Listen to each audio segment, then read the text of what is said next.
Yayındayız ve sizlerin gelmenizi bekliyorum. Umarım buralardasınız. Umarım civardasınız ve yayına gelmenizi bekliyorum arkadaşlar. Nasılsınız? İyi misiniz? YouTube'un sizlere mesaj yollaması gerekiyor. Bilal Özcan canlı yayın başladı diye. Mert Ramazan Demir'den haber var arkadaşlar. Mert Ramazan Demir'den yaklaşık bir aydır bir haber alınamıyordu ama Mert Ramazan Demir'le ilgili bir haber var sizlere anlatacağım.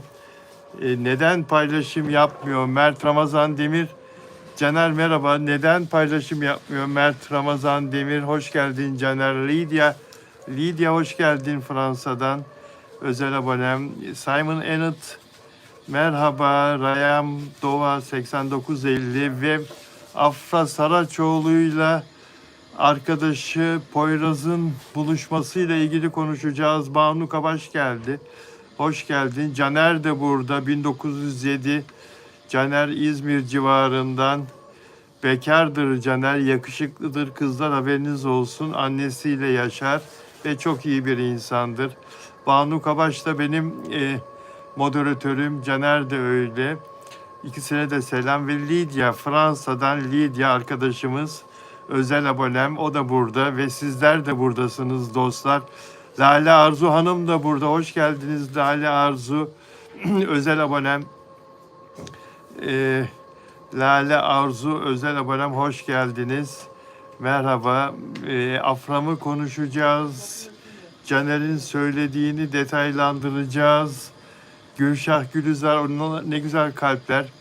Hepsini konuşacağız. İyiyim, teşekkür ederim Banu. Sen nasılsın? Manyola Mulis merhaba. Caner İzmir ziyaret etmek istiyorum. Kısmet hissediyor. Stoak. Sevda Gün Saran. Peki. Hepsini konuşacağız arkadaşlar. Öncelikle beğen yapmanızı rica ediyorum. Peşin dostlar, sonra unutabilirsiniz. Caner teşekkürler. Sonra unutabilirsiniz. Peşin beğen yaparsanız ve abone olarak izlerseniz mutlu olurum. Abone olmanız bizler için önemli. Algoritmanın bizi daha iyi algılayabilmesi için abone sayımızın biraz artması gerekiyor. Lydia sadece iyi haberler istiyorum Bilal diyor. Lydia bizde bir söz var. Olsa dükkan senin. Olsa dükkan senin. Biz Türklerde böyle bir söz var, son yıllarda çok sık kullandığımız. Ama ben sana iyi bir manzara göstereyim. O zaman öncelikle iyi haberlerden önce iyi bir manzara göstereyim. Bodrum'dan bir deniz manzarası göstereyim ben sana Lydia. Fransa'da da çok güzel deniz manzaraları var gerçi ama şu anda yayın yapan ben olduğum için ben gösteriyorum sana. Peki, haberlerde biraz sonra gelecek. Evet arkadaşlar. Lydia. Domitila Guerra. Kuzey Caroline'dan yazıyor. Peki. Domitila Guerra. Hola. Kuzey Carolina Raleigh'den. Tamam. Hola.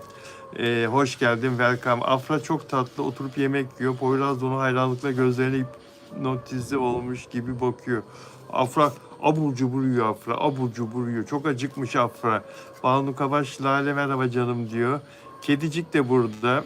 İzmir Karşıyaka'dan hola diyor Caner. Peki arkadaşlar, herkes iyi olduğuna göre ben de iyiyim ve konuşalım. Lydia maşallah diyor. Lydia maşallah. Lydia. Ay Yıldız yeni tanıştın. Eker arkadaşı Afra ve Poyraz sevgi tatil benim dolaşma bak Mert'e seninle kurbağaydı. Kış kurbağa. Peki. Evet. Feyza Civelek bıraktı. Feyza Civelek ayrıldı diziden, Kızılcık Şerbeti'nden. 5. sezona girerken senarist Melis Civelek'in kızı Feyza Civelek çok eleştiriliyordu. 4 senedir çok eleştirildi bu kız ya. Diziyi bıraktı. Tabii ki Bunu annesi istedi ve annesi yaptı bunu. Feyza Civelek'e annesinin sözü geçer. Başka kimsenin sözü geçmez arkadaşlar. Ve Feyza Civelek'in biliyorsunuz yasaklı maddeyle biraz haşır neşirliği var. Yani yasaklı madde yine en son polis kendisini gözaltına alıp da laboratuvara teste götürdüğünde yine uyuşturucu çıktı saçında, değil mi? Yine vücudunda, kanında o uyuşturucu tespit edildi Feyza Civelek'in. Daha önce de uyuşturucu alışveriş yaparken 2 sene önce de sivil polis tarafından kendisi yakalanmıştı ve o zaman da bir soruşturmaya uğramıştı. Dizide arkadaşlar Doğukan Güngör kanında uyuşturucu çıktığı için başrol oyuncularından diziden uzaklaştırılmıştı. Feyza Civelek niye uzaklaştırılamıyor? Annesinden torpilli olduğu için mi diye çok eleştiriliyordu. Dizinin yapımcısı Faruk Turgut, dizinin başarılı yapımcısı. İzzet Çapa'nın YouTube programına konuk olduğunda Haziran ayında İzzet Çapa sormuştu. Show TV Feyza Civelek'i istemezse ne olur diye, çıkaracak mısınız? Diziden ne olacak Feyza Civelek? Yeni yayın döneminde dizide olacak mı diye. O da demişti ki Faruk Turgut, eğer Show TV istemezse dizi bitebilir demişti. Yani annesi Melis Civelek'i Faruk Turgut kırmak istemediğini, kıramayacağını üstü kapalı bir şekilde bu tavrıyla ima etmişti. Böyle yüzü düşmüştü bu soru üzerine. Yani diziden ben onu çıkaramam dememişti ama dizi biter demişti. Fakat helal olsun Melis Civelek'e, kızını diziden çıkardı. Yapımcı değil, annesi çıkardı. %100 öyle oldu. Melis Civelek bütün bu dedikodulardan, bütün bu gürültüden, patırdıdan hem kendisi zarar görüyordu, hem kızı zaten zarar görüyordu, hem de dizi çok büyük zarar görüyordu. Kanal da zarar görmeye başlamıştı. Melis Civelek kızını uzaklaştırdı. Şimdi Melis Civelek'in No TV'de yazdığı bir dizi daha var şu anda, senaristi olduğu. Oğlu oraya başlıyor Melis Civelek'in. O diziye başladı, çekimler başladı. Kızını da oraya gönderir diyorlar.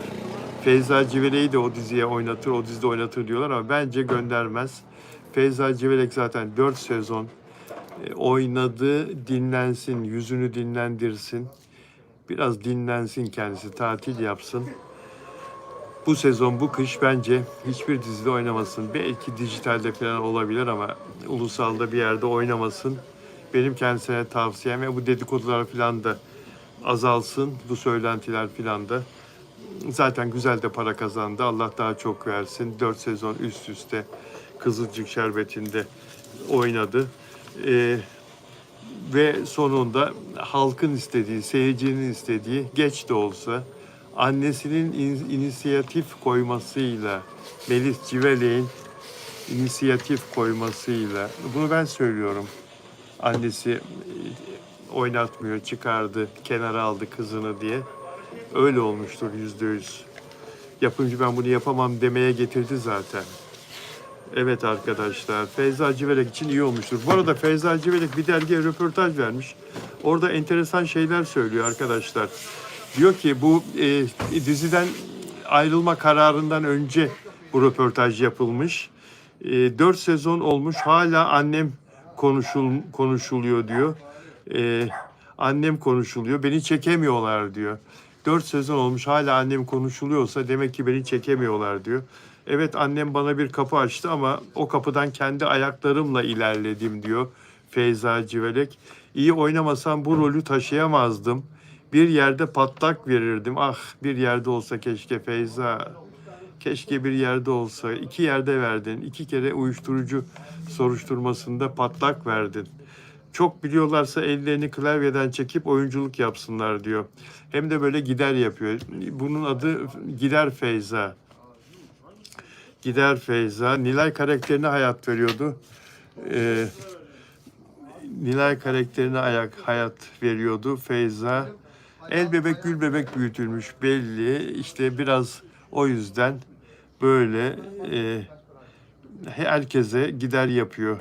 Eleştiriyi hiçbir zaman kabul edemiyor. Bazı insanlar böyledir. Eleştiriye tahammül edemezler. Oysa ki etmen lazım. Senden büyük Allah var.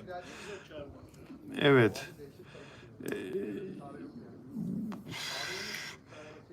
Bir de kendisine bu röportajda, bu Gardırop Magazin dergisinin yaptığı röportaj sorulmuş. Demişler ki Kızılcık Şerbeti, Adını Fela Koydum, Sol Yanım ve Güllerin Savaşı gibi dizilerde rol aldım. Bütün bu dizilerde annesi senarist.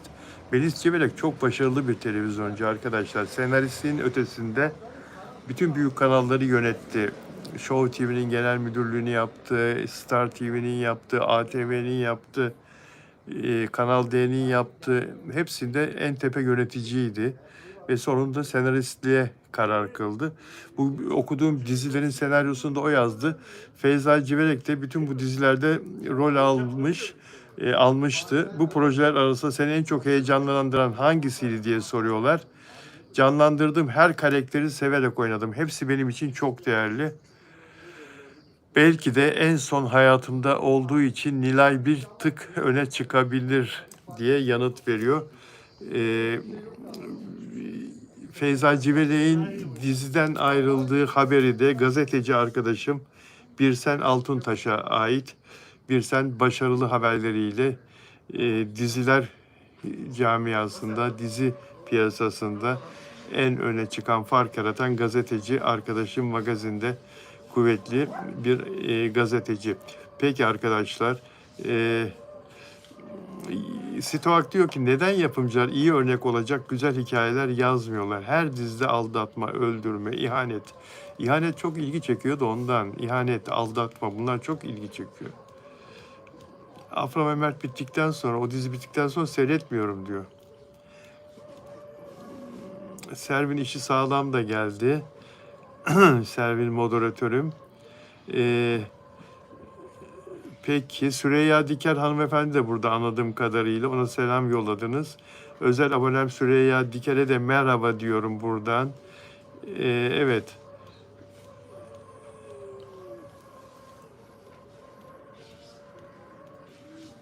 Afra ve Poyraz'ın evliliği hakkında soru sormadınız diyor. Messon Javat İpek Hanım'a soru sormadınız. Evlenecekler mi? Düğün ne zaman olacak diyor. Mesfun Javat, sen buna inanıyor musun? Bu soruna inanıyor musun? Bu kadar çabuk mu olur bu işler Mesfun? Bu kadar çabuk mu olur bu işler? Daha dün bir bugün iki onları birlikte görüyoruz. Tamam, bir 6 aylık ilişki olduğunu ben de tamam kabul ediyorum ama yine çok erken. Yine çok erken. Evlilik sorusu sormak için yine çok erken. Yani böyle bir soruyu sormam için bir neden yok. Bir neden yok. Elif Yaylacı Birsen Afra ile Poyraz sevgili değil diyor. Ay Yıldız Elif sevgililer canım diyor. Ona cevap veriyor. Sema Dumantepe TV de geldi. Moderatörüm. Peki.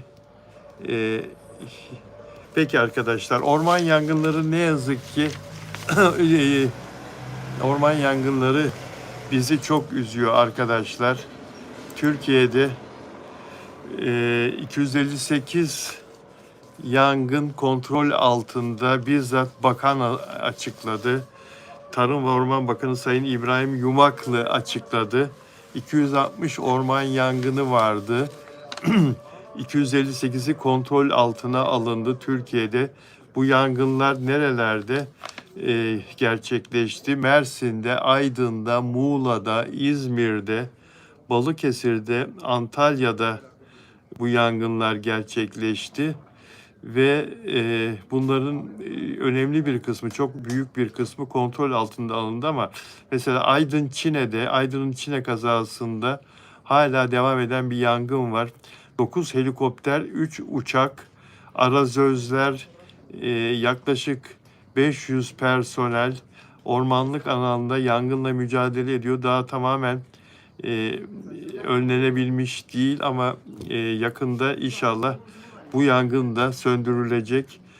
Muğla genelinde yangın Bodrum'da, benim bulunduğum Bodrum'a yakın ormanlık bir alanda yangın çıktı. Milas'ta, Dalaman'da, Yatağan'da, Kavaklıdere'de 6 bölgede yangın vardı Muğla'da.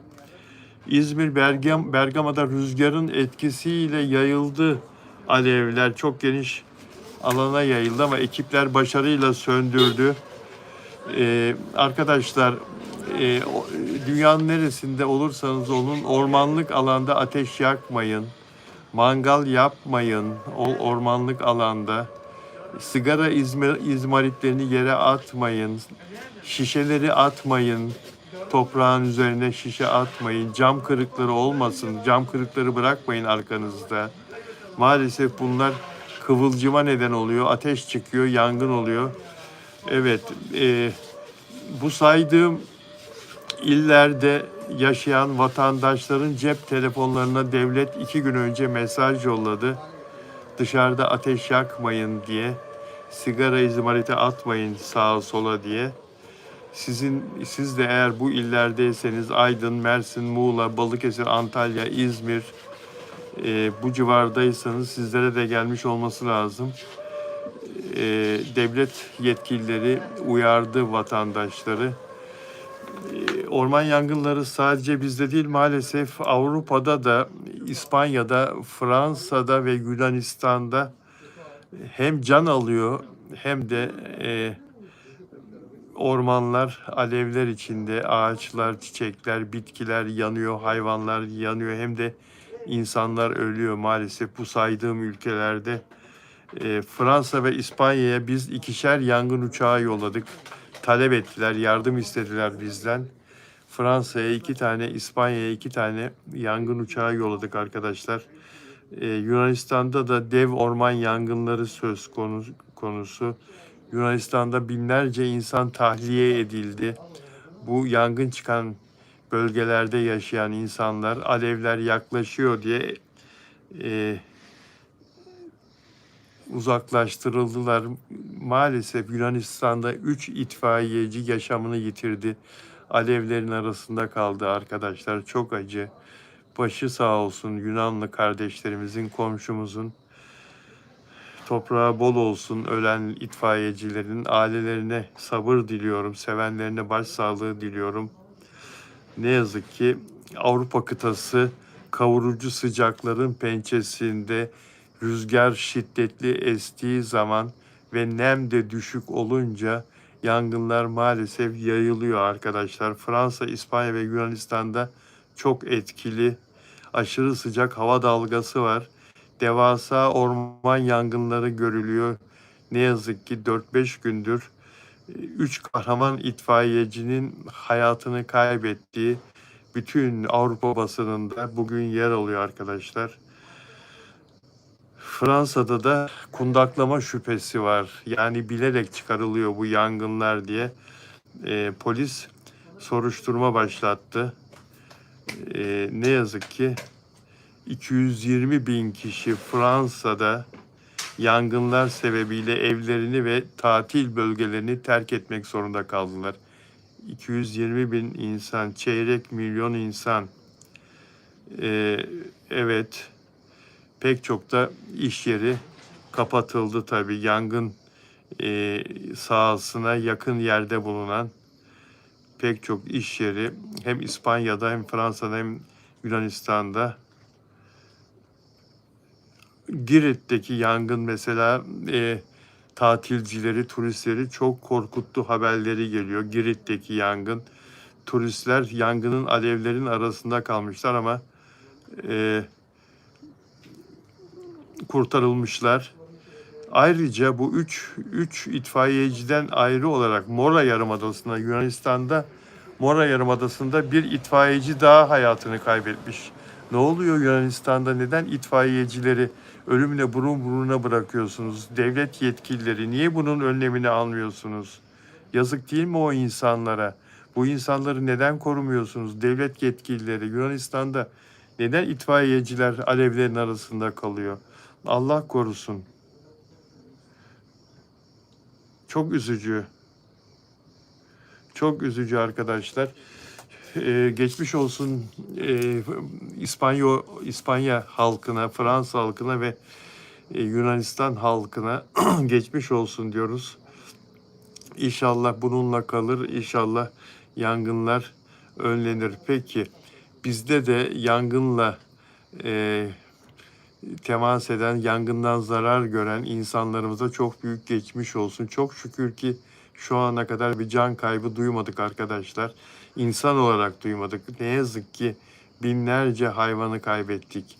Binlerce ağacı kaybettik. Binlerce bitki, çiçek, maalesef kuşlar, kaplumbağalar, böcekler, ceylanlar, tavşanlar, artık yani insanın e, morali sıfır oluyor sayarken maalesef binlerce canlıyı kaybettik bu yanan ormanlarda. Dostlar, peki başka haberlere geçmeden evvel şöyle bir mesajlarınıza bakayım. Başlığa kim yazmış? Elif Nur Çetin. Pembe hoş geldin. Beğeni çok az diyor. Servin içi sağlam. Beğenmiyorsanız yani neden beğenmiyorsunuz? Neden beğeni yapmıyorsunuz? Beğeni yaparsanız mutlu oluruz dostlar. İnsan nasıl geleceğini yakar diyor Caner. Caner tepki gösteriyor. Bazı yangınlar da kendiliğinden çıkıyor Caner. Boğucu hava şartlarından dolayı, çok sıcak, aşırı sıcaklardan dolayı bazı yangınlar da kendiliğinden çıkıyor. Bunu geçen sene bir bilim insanı anlatmıştı. Ben de inanmıyordum. Kendi kendine orman yangını başlar mı diye. Bilim insanı anlatmıştı. O kuru dallar, kuru yapraklar aşırı sıcaktan, sıfır nemden, çok düşük nemden, sıfıra yakın nemden, aşırı sıcaklardan durup dururken o yapraklar alev alıyor biliyor musun Caner? Maalesef kuru yapraklar, kuru dallar, o ormanın tabanındaki çok acı. Sema Dumantepe. Peki. Kadir Sazener benim Mudanya'da buradayım dedi. Zaten buradan buradayım. Bilal abi oturuyorum. Bursa Mudanya. Kadir peki. Mudanya çok güzel bir yer. Keyifli oturmalar. Peki. Hasankov. Merhaba Hasankov. Caner cam şişeyi oraya atan insan ama abi. Evet. Cam şişeyle olduğu zaman tabii ki insan. Ama cam şişe falan olmadan bak tekrar söylüyorum. Sırf o orman tabanındaki toprağın üzerindeki o kuru yapraklar falan var ya, kuru dallar, ağaçların kuru kabukları, anlatabiliyor muyum? Onların kendi kendine tutuşması da cam şişe falan hiçbir şey olmadan kendi kendine kıvılcım oluşuyormuş birdenbire. Çok sıcak hava, 40 derecenin üzerindeki hava ve havada nem bulunmaması sebebiyle kendi kendine kıvılcım, bir bilim insanı anlattı. Ben de çok şaşırdım böyle bir şey olabilir mi diye. Evet, maalesef. Sıla Deveci bugün rüzgar dindi diyor. Evet, bizim burada da rüzgar dindi. Bodrum'da da rüzgar dindi. İnşallah bu alevler durur, yayılmaz artık. Hasan Kof'a el sallayalım. Çalı tutuşuyor diyor Caner. Evet.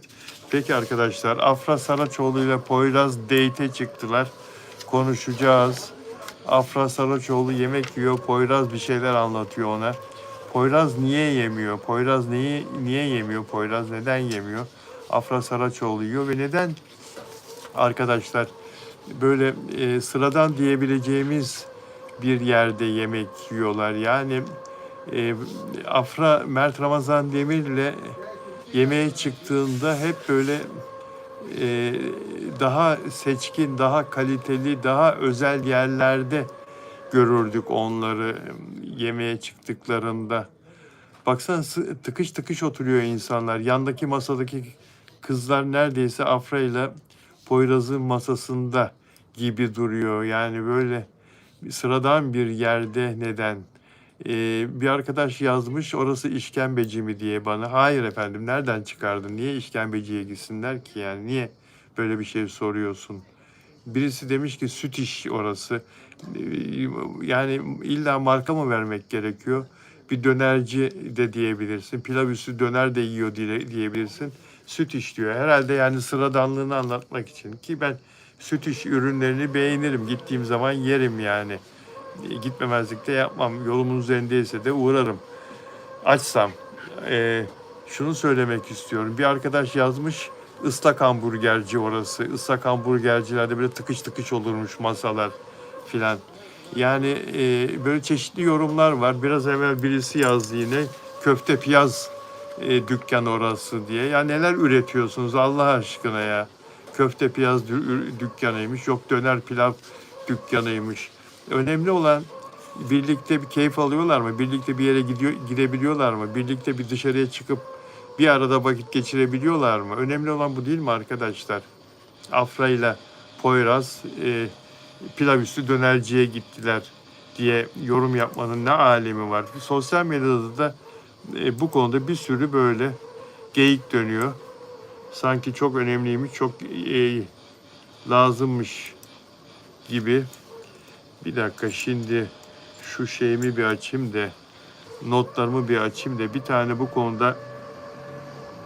konuda bir yorum vardı. Bir arkadaşımız yazmış, sosyal medyada yorumunu okuyorum. Kalite hangi restoranda yemek yediğin, hangi içeceği tercih ettiğin, hangi takıları taktığın ya da hangi arabayı kullandığın değildir diyor. Evet, imzamı atarım bu yorumun altına. Asıl kalite ne kadar paran olursa olsun haddini bilmek, saygını koruyabilmektir. İster köyde yaşa, ister sarayda, insanların özeline saldırarak, hakaret ederek, nefret kusarak kimse kaliteli olmaz. Evet, yani dalga geçenler size söylüyor bak.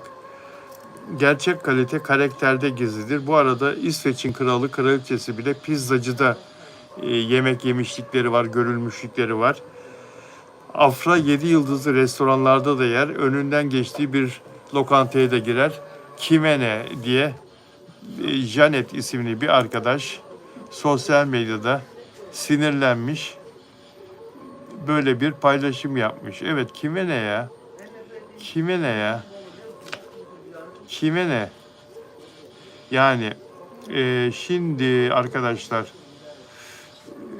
şuna da bir bakayım. Evet, peki. Ve burada Afra ile Poyraz'ı çeken kişi herhalde bir kere bastı, çekti. Tek bir kare çekti. Sosyal medyada tek bir kare görüyoruz ve orada da Afra'nın ağzı dolu dolu yemek yerken Afra'yı çekmiş. Poyraz da ona bir şeyler anlatıyor. Şimdi diyorlar ki ya Afra diyorlar zayıf kalmak için Amsterdam'a gittiğinde, arkadaşlarıyla Amsterdam'a gittiğinde önündeki pastalara böyle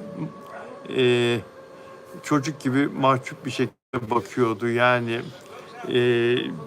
bir aç geziyordu adeta Afra Saraçoğlu. Bu fotoğrafta ise ağız dolusu yiyor. Peki o Afra nerede, bu Afra nerede? Niye böyle kendini salmış? Afra'nın kendisini salması filan söz konusu değil arkadaşlar. Herkes, hepimiz insanız. Bazen kendimizi aç hissedip aşırı yemek yeme ihtiyacı da duyarız. Diyet yapıyorken bile mesela bir pazar kahvaltısına oturduğumuzda ailemizde doyasıya yemek isteriz. Kim istemez ki ekmeğin üzerine tereyağı sürüp üzerine de vişne reçeli ya da çilek reçeli ya da bal sürüp yemek. Kim istemez? Kimin aklından içinden geçmez? Ya da işte bir çikolata sürüp yemek bir ekmeğin üzerine. Özellikle pazar kahvaltılarında, hafta sonu kahvaltılarında. Bunu diyet yapan insanlar da yiyor. Bu tür kahvaltıları yapıyorlar. Çünkü hepimiz insanız. Hepimizin canı çeker. Şimdi burada da Afra belli ki aç kız. Bir yemeğe oturmuş, bir masaya oturmuş. Yemeyecek mi yani? Yediği zaman da ağzının içi dolar elbette yani. Çiğnersin. Tesadüfen öyle bir fotoğraf geldi önümüze. Poyraz'ın yememesi de onu ilgilendirir yani. Demek ki o da anlatmak ihtiyacı duyuyor. Birikmiş içinde bir şeyler. Anlatıyor, sürekli anlatıyor Poyraz. Afra Saraçoğlu'na. Afra da onu dinliyor. Evet. Buraya da yazmışım işte. Diyet yapsa da insanlar fit olma gayreti içinde olsa da belli bir kiloyu korumaya çalışsa da zaman zaman kendisini tutamayıp yerler. Şunu anladım. Bakın şunu ben söylüyorum. Bu fotoğrafa baktığımda, dikkat ettiğimde, bilmiyorum katılacak mısınız, katılmayacak mısınız arkadaşlar? Afra Saraçoğlu'nu biraz özensiz gördüm. Biraz evde otururken hadi çıkalım denmiş ya da telefon gelmiş Poyraz'dan. Hadi buluşalım, çıkalım, bir yerlere gidelim, oturalım. O haliyle fırlamış. Yani saçında, üstünde, dış görünümünde öyle bir özenti yok. Bir şey özenti olmadı. Kendisine özenme yok orada, anladın mı? Bizim dikkatimizi çeken bir makyajlı hali filan, saçının bakımlı olması, dış görünümünün bakımlı olması yok ve biraz kendisini böyle salmış. Bunu nasıl yorumlamak gerekir? Sizlerden bu konuda yorum bekliyorum. Ben yorumumu yapacağım ama sizlerden yorum bekliyorum. Stoak diyor ki Afra'yı şimdiye kadar bu kadar rahat görmedim diyor. Seren Mert de öyle değildi Bilal Bey diyor. İkisinin de altına imza atarım. Şebnem Mert yok yanında ondan diyor. İmzamı atarım. Sema İpek Hanım olsaydı nasıl yorumlardı? Mert'le niye böyle olmadı? Hayır, Afra her zaman sade ve duru olmayı seviyor. Stoak yani Selda, evet, Selda'nın yorumu da güzel. Normal bir arkadaş gibi. Evet, yani hani o elbiseli makyajlı Afra nerede? Sıla Deveci. Melahat size selam verdi. Peki yani ama şimdi şöyle, sevgilisi olsa özenirdi demeye getiriyor bazı arkadaşlar. Sevgili olsalar yanında giyimine daha çok dikkat ederdi. Parıldayan bir şeyler giyerdi, marka giyerdi. Saçlar, makyaj başka olurdu. Taktığı kolyesi, kolundaki filan başka olurdu. Marka bir saat öne çıkardı, parlardı. Ayakkabısına kadar bambaşka bir Afra olurdu ki biz hep Mert'le öyle görürdük, Afra Saraçoğlu'nu. Öyle değil mi arkadaşlar? Çünkü Mert'i çok seviyordu. Çünkü Mert'e aşıktı. Çünkü Mert onun erkeğiydi. Çünkü Mert'le birlikte her şeyi yapmaya çok önem veriyordu. Mert'e çok değer veriyordu. O yüzden de Mert'in yanında en kaliteli şekilde Mert'e gözükmek istiyordu. En mükemmel şekilde gözükmek istiyordu. Poyraz'ın yanında ev haliyle çıkmış gibi adeta. Belki öyle değildir, ev hali değildir ama yani ondan farkı yok bence. Sıradan bir görüntü veriyor. Mert'in yanında olsa böyle ağzını doldura doldura yemek de yemezdi Afra, biliyor musunuz? Çünkü ağzını doldura doldura yemek yersen çok sıradan bir görüntü, fotoğraf veriyorsun. Gördüğünüz işte annenin babanın yanında bile yani daha böyle kibar yemek yemeye çalışırsın. Ailenin içinde bile. Yani burada nasıl göründüğünün Poyraz tarafından nasıl göründüğünün Afra için önemi yok. Bu da aralarındaki ilişkinin arkadaşlık olduğunu, sadece sıradan bir ilişki olduğunu gösteriyor. Bana öyle geliyor arkadaşlar. Katılır mısınız bilmiyorum. Yani burada Afra ile Poyraz arasında bir aşk ilişkisi olsa, bir kadın erkek ilişkisi olsa Afra böyle davranmazdı ya. Böyle davranmazdı. Yani yıllar süren evliliklerde ya da sevgili ilişkilerinde, yıllarca devam eden ilişkilerde birbirlerine alışırlar da karı koca birbirlerini evin içinde pijamayla görünmekten falan çekinmezler ya artık. O rahatlık gelir ya ikisine. Restoranda da Afra ile Poyraz arasında Afra için öyle bir ilişki var sanki. Halbuki ilişkilerinde öyle bir geçmiş yok ki. Afra'ya Poyraz'a kendisini beğendirmek zorunda hissetmiyor. Poyraz onun kankası gibi ya. Poyraz onun kankası gibi yani. Erkekmiş değilmiş önemi yokmuş gibi sanki. Bu resimde geçen o. Fakat arkadaşlar yani böyle bir adamı da neden yanında her yere götürür ki bir kadın? Neden yanında her yere götürür ki bir kadın? Neden yanında her yere taşır ki bir kadın? Yani o ülkeye, bu ülkeye, şuraya, buraya. Geçen gün bir arada göründüler. Karşıdan karşıya geçerken fotoğrafları çekildi. Üzerinden 5 gün geçti. Yine bir yerde oturuyorlar. Poyraz devamlı anlatıyor. Sanki bir şirket ortaklıkları var da kuracakları büyük işi anlatıyor. Aşk böyle anlatılmaz zaten. Bu böyle bir sevgi, aşk anlatımı olmaz. Yani ağzı dolu dolu kadın yemek yiyecek. Sen de erkek, herkesin içinde yan masa sana 15 santim mesafede yandaki insanlar ne anlattığını duyarlar. Burada böyle sevgi, sevda, aşk anlatılmaz. Burada başka bir şey anlatılıyor. Yani siz de diyorsunuz bilmiyorum. Poyraz'dan başka arkadaşı kalmadı. Lale Arzu, Afra bu kadar hiçbir arkadaşıyla görüşmüyor. Poyraz da ona eşlik ediyor. Afra yalnız inşallah bunalıma girmez diyor. Lale Arzu Hanım, özel abonem. Bence neden arkadaşlarıyla bağını kesti acaba Sıla Deveci? Çünkü arkadaşları onu tasvip etmediler. %100. %100. Kontürbal abi saçın çok güzelmiş diyor. Saçımı çok uzattım ve arkadan bağlamaya karar verdim. Arkadan topluyorum saçımı. Teşekkür ederim. Mehmetcan Yakut, Poyraz'ı yerden yere niye vuruyorsunuz? Ya öyle mi geliyor Mehmet? Gerçekten öyle mi yansıyor Mehmet? Anlatmalarımız öyle mi geçiyor? Öyle geçerse de üzücü ya. Eğer öyle yapıyorsak da üzücü. Poyraz'ı yerden yere vurmuş oluyoruz. Mehmet öyle diyor çünkü. Niyetimiz Poyraz'ı yerden yere vurmak değil ki. Niyetimiz ilişkiyi çözmek. Mehmet sen kadın erkek ilişkisi olduğuna mı olduğu fikrinde misin?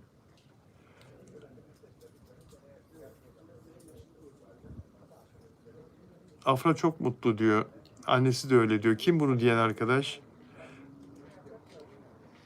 Elif Nur Çetin Poyraz'la mı alakalı acaba diyor. Poyraz çok şık giymiş. Poyraz Afra'yı seviyor arkadaşlar. Bunu Poyraz'ın yakın çevresinden birilerinden duydum. Poyraz Afra'yı seviyor. Yani aralarında bir arkadaşlık varsa bu Afra'dan kaynaklanan bir arkadaşlık. Afra öyle bakıyor ama Poyraz'ın Afra'ya bir sevgisi, hayranlığı, düşkünlüğü olduğunu duydum.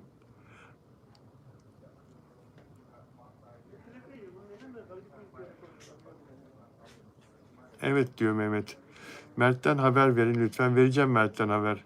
Mert'imiz nerede diyor. Peki Mert'ten haber vereceğim de şu manifest kızlarını konuşalım arkadaşlar. Mert'ten haber vereceğim. Manifest kızlarını konuşalım. Dün Dua Lipa ile gördük dün gece.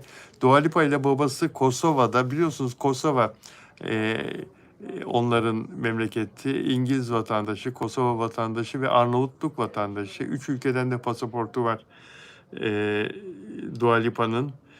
İngiliz pasaportunu da yeni aldı. Bir sene falan önce aldı. Arnavut asıllılar. Ve babasıyla beraber Kosova'da Sunny Hill Festivali, müzik festivalini düzenliyor. Dua Lipa.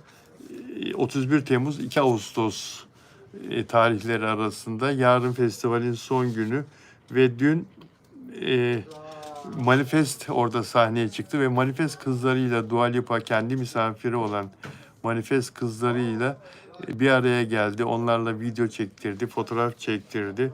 Sonra da Manifest kızlarının konserini locasından alkışlayarak izledi.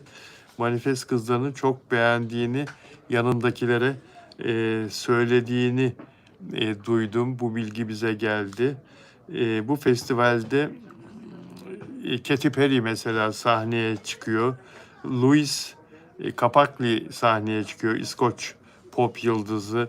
Martin Garrix DJ, o da bir gösteri yapacak. Blanco, İtalyan pop yıldızı, o da bu festivalde. Ayrıca Kosovalı ve Arnavut yerel şöhretler, pop müzik şöhretleri festivalde.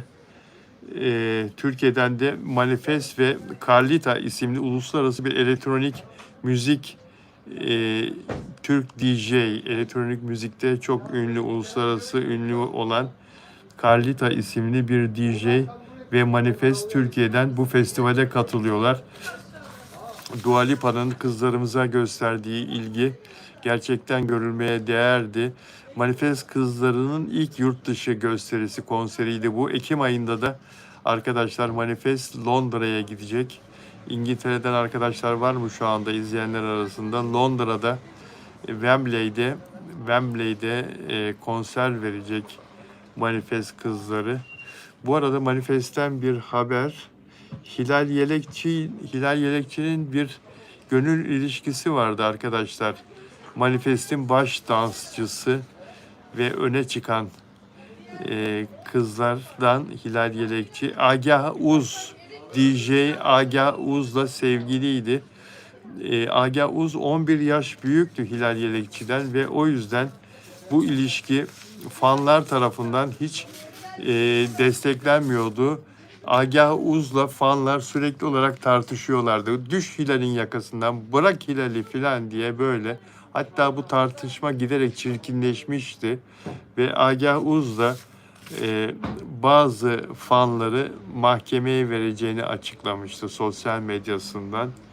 Hilal Yelekçi fanlar mahkemeye verilecek falan deyince artık iş Manifest markasına da zarar verebilir düşüncesiyle herhalde Hilal Yelekçi uyarıldı Manifest'in kurucusu tarafından ve Hilal Yelekçi ilişkiyi bitirdiğini açıkladı sosyal medyasından. Agah Uz'dan ayrıldım diye yazdı. Bu ilişki de sona erdi. Yani zaten arkadaşlar daha işin başında sayılırsınız. Manifest şunun şurasında ne kadarlık bir grup ve ne kadar büyük bir ivme kazandı. İsim, şöhret, meşhur oldunuz ve güzel bir kazanç elde ediyorsunuz maddi manevi. Bu gönül ilişkilerini bir kenara bırakıp işine odaklanması lazım. Bütün bu kızların işleriyle yoğrulmaları lazım. Nasıl olsa o işler olur. Aşk, meşk işleri nasıl olsa bu kadar büyük şöhret olduktan sonra kızlar istedikleri gibi bir ilişkiye günün birinde inşallah sahip olur her biri. Yuva kursunlar, evlensinler. İnşallah ileride. Şimdi işlerine güçlerine baksınlar. Ha tamam gençtir, bir ilişki yaşayacak. Yaşayacaksa da böyle millete malzeme vermeden, sessiz sedasız. Ben bir gazeteci olarak istemez miyim bu kızlar meşhur olduğu için onların devamlı haberlerini yapayım. Şöhretli bir şarkıcının aşk haberlerini yapayım, şunu yapayım, bunu yapayım, duyurayım isterim ama ben onların abisi gibi görüyorum kendimi ve onlara bunu söylemek istiyorum. İlişkiler zamanı gelince yaşanır, en iyi şekilde yaşanır. Şimdi işleriyle yoğrulmaları onların menfaatine. Peki, bunu da konuştuk arkadaşlar. Afra Poyraz'ı date'e çıkarmış diye mesaj geliyor. Ya kadın erkeği date'e çıkarır mı ya? Erkek kadını date'e çıkarmaz mı arkadaşlar? Yanlış mı düşünüyorum? Hadi sorayım size. Kadın mı erkeği yemeğe götürür? Erkek mi kadını dışarıya çıkarır? Poyraz'ın babası Defakto'nun %25 hissedarıymış. Doğru bilgi mi bu diyor. Sema Dumantepe TV. Bir arkadaş yazdı az önce. Poyraz'ın babası Defakto'nun %25 hissedarıymış. Bunu araştırmak lazım. Bilal abim, Hagete Afra'ya yakışmıyor Poyraz. Poyraz'ın ağzı saman çoğuna. Ya yok öyle deme ya. Öyle deme. Öyle kırıcı konuşmayalım. Yok öyle kırıcı konuşmayalım. Ya yakışıklı bulmuyorum diyebilirsin de çuval benzetmesi biraz ağır oluyor. Evet. Peki erkek mi kızı date'e çıkarır, kız mı erkeği date'e çıkarır? Mert neden paylaşım yapmadığını neden söyledi Bilal Bey? Onu da söyler misiniz? Konuşacağız. Ya Poyraz'ı da zorbalamak doğru değil. Bak demin arkadaşı uyardım. Yani e, zorbalamak doğru değil. Beğenmiyorum, yakışıklı bulmuyorum. Bunları söyleyebilirsin. Nasıl Manifest kızına kendine uygun bir yaşta bul demiş fanlar. Sevgili olarak erkek yaşıtınla çık demişlerse Poyraz için de Afra için de aynı tavsiyede bulunabilirsin. Demet Özdemir ablasının doğum gününü kutladı. Derya Özdemir'in ablasıyla birlikte onlar yol yürüdüler. İkisi de orta halde, hatta yoksul diyebileceğimiz ortamlardan geçtiler. Ailelerin durumu işte, kendilerini idare edebiliyorlardı. Ve rüyalarıydı, hayalleriydi Demet Özdemir buralarda görmek. Demet Özdemir de ablasını her zaman destekliyor. Ablasını çok seviyor ve bunu hep de dile getiriyor. Ablasının doğum gününü onunla birlikte pasta keserek kutladı. Diğer yarım doğdu diye paylaştı. Ablasının doğum günü diğer yarım doğdu diye paylaştı. Bu arada Kızılcık Şerbeti'nde Barış Kılıç var, oyuncu. Ben çok beğeniyorum kendisini. Başrol oyuncularından Barış Kılıç'a Lübnan'ın başkenti Beyrut'ta en iyi erkek oyuncu ödülü verildi arkadaşlar. Televizyon ödülleri, BİAF televizyon ödüllerinde en iyi erkek oyuncu, yılın en iyi erkek oyuncusu ödülü verildi Barış Kılıç'a. Ben beğeniyorum efendi, çok böyle abartıya kaçmayan ama karakteri hakkıyla canlandıran bir oyuncu. Kızılcık Şerbeti içinde de güzel bir yeri var. Canım benim diyor Mert Ramazan Demir, nar tanesidir, çok tatlıdır, bal şekerdir, çok seviyorum diyor. Bu arkadaş da Kiril alfabesiyle ismi, o yüzden nickini okuyamıyorum. Sebuhim Mamedov. Peki bu arkadaşa da el salladım. Barış Kılıç'ın oyunculuğunda karakterini de severim diyor Sıla Deveci. Sıla bana katıldı. Evet, Barış Kılıç'ı seven o kadar çok ki Sıla'cığım. Doğru. Sema bence de Poyraz ona destek veriyor diyor. Peki, peki dostlar. Proje mi konuşuyorlar o zaman? Yani e, Poyraz'la Bilal Özcan nereye bakıyorsun? Ne kadar güzel. Gözümü alamıyorum arkadaşlar ya. Şöyle bakıyorum, denize bakıyorum. Gözümü alamıyorum. Gelen tekneye bakıyorum.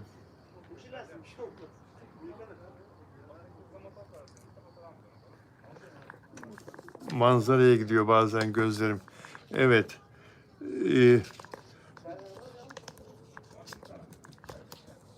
Afra ile ilgili bir projenin detaylarını Poyraz ona düşüncelerini anlatıyor olabilir arkadaşlar. Birlikte bir senaryo okumuş olabilirler.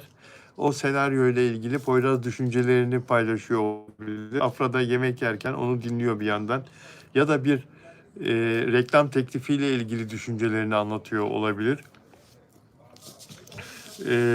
İstanbul'da olsunlar da bir süre gözümüzün önünde olsunlar. Sağa sola gitmesinler. İstanbul'da olsunlar da iş düşünsünler, iş konuşsunlar, iş tartışsınlar. Peki arkadaşlar, Mert Ramazan Demir'le ilgili biraz sonra söyleyeceğim. Selvin içi sağlam, Adana'dan arkadaşım, teşekkür ederim. Sevim teşekkür ederim. Stoak, Elif Nur, Bilal Bey, Afra defakto reklam yüzü eğer doğruysa babasının hissedarlığı. Onu araştırmak lazım. Nergis merhaba. Nergis, bir iki görüşmem var, daha kesin bir şey yok. Bakalım Nergis. Bakalım. Layete Nahiyat selam verdi. Aleyküm selam. Defakto'da zaten Afra hakkıyla Defakto'da reklam yüzü kaç sene oldu? 4 sene, 5 sene oldu. Afra'dan iyisini mi bulacaklar? Afra sayesinde Bodrum'dayım. Şarkı sözlerim Bodrum'dayım. Nergis Karaoğlu, oley sevindim. Azerbaycan'dan bir arkadaşımız yıldızlar, kalpler yollamış. Peki Defakto'da Afra bileğinin hakkıyla, Afra Defakto'ya çok şey kattı. Pek çok şey kattı. Defakto'nun satışları neredeyse Afra başladığından beri bir misli arttı arkadaşlar. Her hafta katalog çıkarıyorlar ya. Her hafta yeni ürünler çıkarıyorlar. Her hafta yeniliyorlar raflarını. Düşünebiliyor musunuz? Her hafta yani o kadar çok satış var ki, o kadar ilgi var ki kadın ürünlerine özellikle. Defakto'da Afra Saraçoğlu sayesinde yurt dışındaki mağazalar da yıkılıyor. Magazin yıkılıyor, yayınına hoş geldiniz. Nergis İzmir'den diyor. Selamlar. Peki, şarkı sözleri. İyi tatiller size diyor. Teşekkür ederim. Teşekkür ederim. Ben her gün yayın yapıyorum. Ben tatilde miyim acaba bilmiyorum. Her gün yayın yapıyorum. Her gün çalışıyorum. Yayın içinde 3-4 saat hazırlanıyorum. Bazen gün içinde tabii ki kaçamaklar oluyor sağa sola. Peki arkadaşlar. Hande Erçel kırılmak da güzel dedi. Ben buna karşı çıkıyorum. Kırılmanın nesi güzel Hande Erçel diye bir video çektim. Yayınladım Bilal Özcan official hesabımda biraz önce. Tuğçe, yardımcım Tuğçe yayınladı o videomu. Tuğçe Turap. Kırılmanın nesi güzel ya. Diyor ki Hande Erçel, ben Hande yani kendi benliği Hande ile Hande Erçel arasında, Hande Erçel de marka yani temsil ettiği artist olan, oyuncu olan. Ben Hande ile Hande Erçel arasında bazen sıkışıyorum ama bu kadar çok yaşadıktan sonra Hande Erçel için bir koruma kalkanı oluşturdum. Markasını koruyor. Güçlü bir koruma kalkanı oluşturdum. Ama Hande'de hala zorlandığım yerler var. Onu insanlara açtığımda zarar gördüğüm taraflar var. Onun üzerinde hala çalışıyorum. Hala büyüyorum, öğreniyorum. Onun o naifliğini de, onun insanlara inanma ihtiyacını da anlayabiliyorum. Hande için söylüyor. Yani o kadın Hande, normal Hande, insan Hande için söylüyor. Tamamen de koruma kalkanı oluşturmak istemiyorum. Bazen kırılmak da güzel. Katılmıyorum kırılmanın güzel olduğuna. Kırılmak güzel değil ya. Üzülmek, kırılmak bunlar da var hayatta ama güzel değil. Bunu eğer kendin önleyebiliyorsan önle. Kalkanlarını oluştur. İzin verme seni kırmalarına, üzmelerine. Serbest bırakma, kalkanları açma. Yani insanın diyor ki üzülmek de mutlu olmak da insanın yaşaması gereken duygular. Evet ama mutlu olmayı hepimiz çok istiyoruz, arzu ediyoruz. Mutlu olmak için büyük bir çaba gösteriyoruz bazen. Bazen kendiliğinden geliyor. O çıldırıyoruz, mutlu oluyoruz. Çok güzel oluyor. Ama kırılmanın önünü kapamak lazım. Üzülmenin önünü yapabildiğimiz kadar önünü engellememiz lazım. Kapatmamız lazım. Üzülmemek için çaba göstermek lazım. Buna izin vermememiz lazım başkalarının bizi üzmesine. Açmak doğru değil yani o kalkanları. Bazen kırılmak da ne diyor? Bazen kırılmak da güzel diyor. Hayır katılmıyorum. Hayır, hayır. Hayır. Hayır asla. İhtiyacın var demek ki Hande Erçel senin kırılmaya. Demek ki oradan besleniyorsun sen. Hadi yani şair olsan anlarım. Besteci olsan anlarım. Bestecilerin, şairlerin güzel üretebilmek için aşk acısı çekmeleri gerektiği söylenir mesela. Ayrılıklarda daha güzel şarkı besteledikleri söylenir. Hep böyle söylenir. Tamam o zaman anlarım ama normal acaba biz bilmeden şarkı mı yazıyorsun Hande Erçel? Tamam bir hikaye yazdın ve oynadın. O başka bir şey. Biz bilmeden şiirler mi yazıyorsun acı çekip de? Bunun için mi acı çekmeye ihtiyaç duyuyorsun? İlham gelsin diye daha çok. Ben katılmıyorum. Kırılmak da güzel. Hayır asla ya. Asla. İnsanların seni kırmasına izin vermemelisin. Ben kırıldığım zaman benden götürdüğünü hissederim ya. Psikolojim o an sarsılır yani. Kırıldığım zaman, hayal kırıklığına uğradığım zaman. Bir saat sürse bile onun üzüntüsü iyi bir şey değil ya.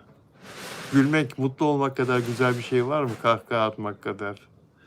Beni kıranı zaten istemem yanımda, uzaklaştırırım. Beni kıracak olanı istemem. Uzaklaştırırım zaten. Görüşmem ki. Görüşmem. Niye izin vereyim ki beni kırmasına? Hande Erçel.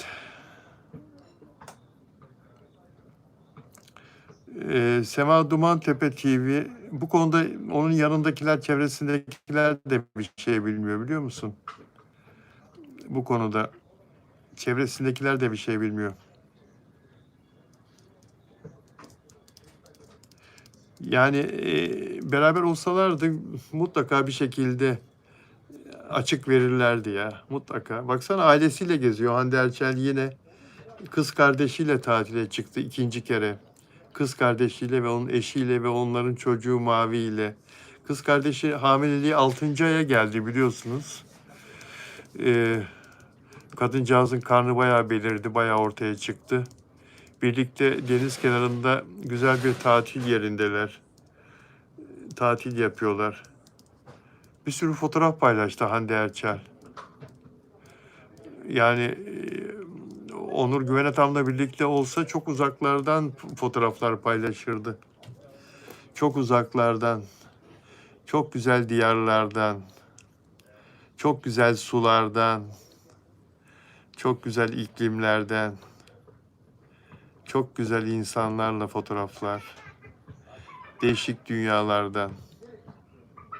Her yere gidebiliyorlar da insanlar sevdikleriyle, çok zenginler, çok zenginler, çok parası olanlar mesela. Her yere gidebiliyorlar da görüyoruz, paylaşıyorlar. Karayipler'den, Avustralya'dan, Japonya'dan, en uzak yerlerden. Hep dünyanın o çemberin üzerinde, hep o çember üzerinde, hep dünyanın içinde. Hiç uzay gemisinden filan el ele, yan yana koltuklarda oturup da Mars'a giderken fotoğraf paylaştılar mı? Gördünüz mü hiç öyle bir ünlü? Acaba bundan 20 yıl sonra öyle bir ünlü çift görebilecek miyiz arkadaşlar? Mars yolculuğuna, Mars'a gider, Ay'a giderken fotoğraf paylaşan, Ay yüzünden fotoğraf paylaşan, buraya tatile geldik. Mars'tan fotoğraf paylaşan, buraya tatile geldik.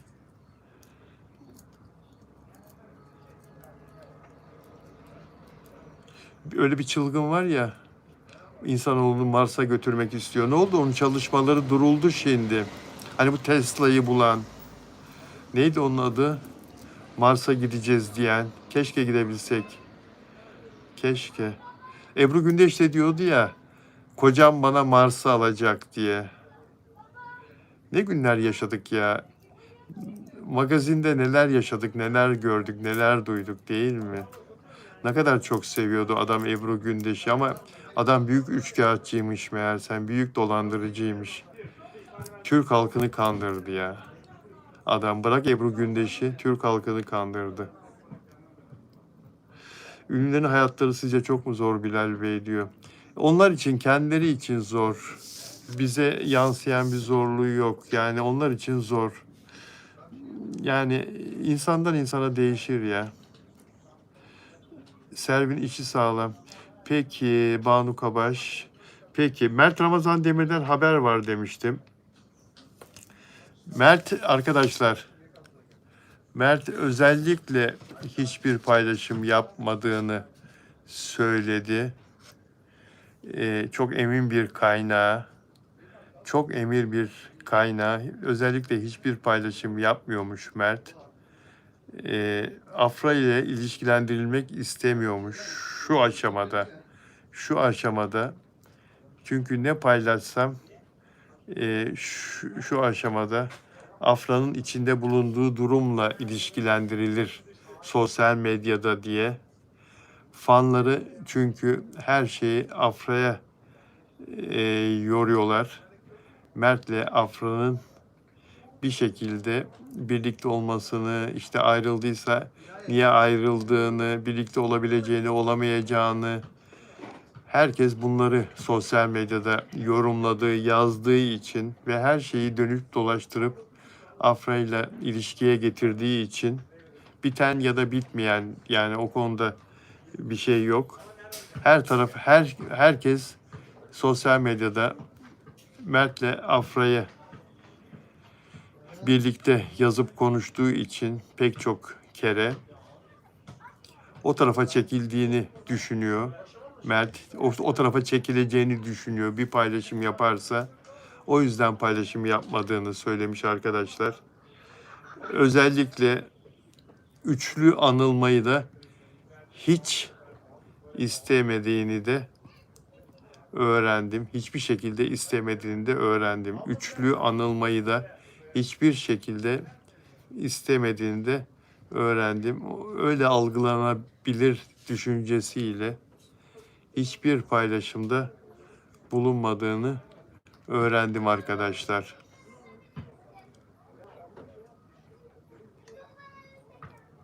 Başka ülkelerdeki fanlar konuşup paylaşıyor. Bizden çok diyor arkadaşım ama bizde de o kadar çok var ki. Tabii ki yabancı fanlar çok fazla paylaşıyorlar.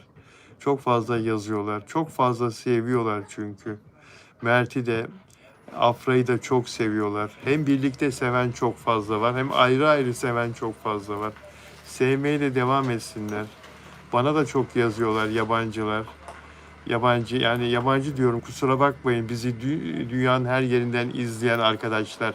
Tayvan'dan izleyen, dün Çin'den izleyen bir arkadaşla tanıştım. Çin'den izleyen bir arkadaş Instagram'dan beni buldu. Instagram'dan da DM'den yazdı.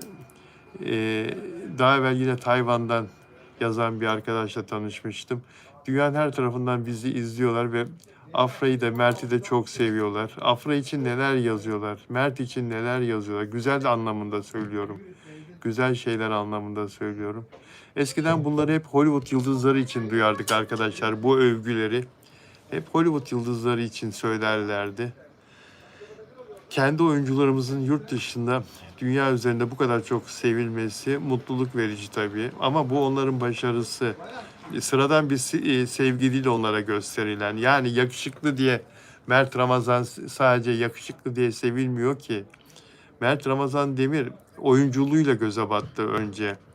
Bütün dünya çapında hayranları onun iyi oyunculuğu, hatta zaman zaman benzersiz oyunculuğu, hatta sadece ona ait olan bazı vasıfları oyunculukta çok benzersiz bir şekilde kullanabildiği için, Afra Saraçoğlu için de aynı şey geçerli. Bunu onların fanları bu ne demek istediğimi çok iyi anlarlar.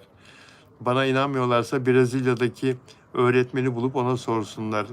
Üniversitedeki hocayı bulup ona sorsunlar. Afra Saraçoğlu'nu niye bu kadar çok benzersiz olarak nitelendiriyorsunuz oyunculuğunu diye. Adam orada ders olarak üniversitede Afra'yı ders konusu yapmış. Afra Saraçoğlu oyunculuğu diye saatlerce öğrencilerine Afra Saraçoğlu oyunculuğu anlatmış. Öğretmen dizisindeki işte o kömürlük sahnesi. Öğretmen dizisi miydi? Yanlış söylemiyorum değil mi? Ferit karakteri çok seviliyor, evet. Peki, beğeni yaparsanız mutlu edersiniz dostlar ve abone olarak da izlerseniz daha çok mutlu oluruz. Lale Hanım, Afra'da geçen sene Mert'in olayı patladığında Afra'da hiçbir şey paylaşmıştı ve suskundu. Afra'da bir şey paylaşmamıştı diyorsunuz. Evet, suskundu.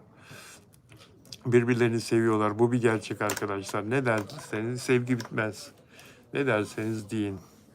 Sevgi bitmez. Küskünlükler olur, kızgınlıklar olur. Ben onu mu seviyorum, ona mı aşığım? Hayır değilim filan diye inkar edersin. Aşık değilim dersin filan ama o sevgi alttan devam eder. Bazen aklına gelir, bazen başına vurur, bazen gece uykudan kaldırır seni. Sevgi bitmez. Ve biliyor musunuz? Taraflardan evlenen olsa bile o sevgi bitmez ya. Elbette evliliğe saygı duyulur. Herkes evliliğe saygı duyar. Ama gerçek sevgi bitmez. Ya konuşturmayın beni. Öldükten sonra da bitmez. Ama yayın bitti. Kötü haber. Yayın bitti. Şu anda bitti. Bugünlük canlı yayınımız bitti. 65 dakika oldu. Lale Arzu. Kalp unutmaz ve kalp bir kere sever. Afra ve Mert de öyle. Lale Arzu öyle güzel yazdın ki imzamı atarım. Sevda Gün, Poyraz'la sevgili diyordunuz diye yazdı. Bunu yarın konuşalım, olur mu Sevda? Yarın bunu hatırlat bana.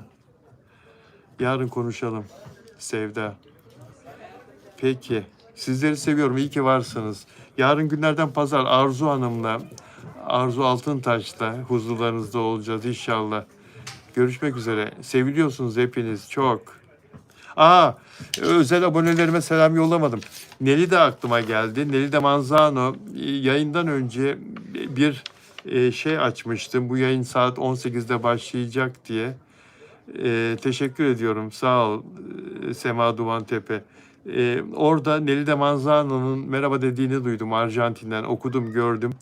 Nelida Manzano Arjantin'den özel abonem. Süreyya Diker hanımefendi özel abonem. Ona da selamlarımı yolluyorum. Delfina Dimasio Şili'den özel abonem. Sevgilerimi yolluyorum. Lydia Dupi benim sevgili arkadaşım Fransa'dan. Sevgilerimi yolluyorum. Lale Arzu 9, iyi ki varsınız. Yayın boyunca bizdeydiniz. Çok teşekkür ederim Lale Hanım. Size de sevgilerimi yolluyorum. Sağ olun. Monica Vasconcelos Hap, Brezilya'dan bir başka özel abonem, arkadaşım. Monica Hanım'a da sevgilerimi yolluyorum. Flavia Rocha 3746. Biz Brezilya'yı yendik arkadaşlar. Kadınlar voleybol maçında. Yendiğimiz gün akşam yayında Flavia Rocha, Brezilyalı özel abonem, burada canlı yayında bizi tebrik etti. Sizleri, Türkleri tebrik ediyoruz dedi. Bizi yendiniz dedi. Böyle bir dost, böyle bir arkadaş Flavia Rocha. İçinizden bazıları da şahit oldu o anda canlı yayında olanlar. Flavia Rocha'ya da kucak dolusu sevgilerimi yolluyorum buradan. Lidya geldi. Lidya. Banu Kavaş, Sema Dumantepe, Caner, Servin İşi Sağlam moderatörlerime sevgilerimi yolluyorum. Ve Derya Şahin Eğitim. Derya Hanım'ın annesi rahatsız, annesiyle ilgileniyor yoğun bir şekilde. O yüzden canlı yayınlarımıza katılamıyor. Özel abonem Derya Hanım'a da sevgilerimi yolluyorum. Görüşmek üzere inşallah. Kendinize iyi bakın. Komutanım uçarak attığınız kafa böyle hala aklımda. Öyle mi? Allah. Bodrum'da da akşam oluyor.